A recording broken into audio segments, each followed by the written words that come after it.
This is Tim here from Your Studios. Today in this video, I'm going to show you how to factory reset your PlayStation 4 if you no longer remember the password or something like that. What you can do is just hold down on this power button right here, and we want to completely turn off our PlayStation 4. So you're going to hear one beep, and then you're going to hear another beep, and the light here should be completely turned off.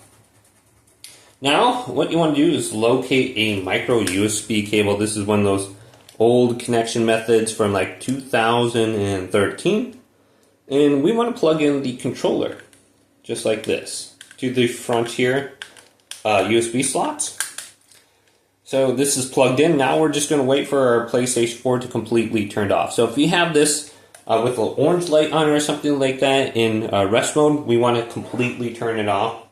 Now with our controller plugged in, hold down the power button on the top and continue to hold it down, and you'll hear a second beep like 10 seconds later. Now we're going to be in the safe mode.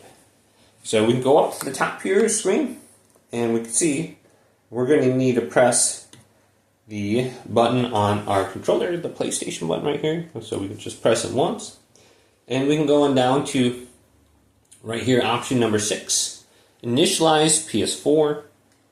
If you initialize your PS4, all users and all data will be deleted from the PlayStation 4. Do you want to continue? Just go on over to yes, and then it'll go through the process to factory reset it, and then you should be able to just enter in, your credentials and log back in when you go ahead and boot it up.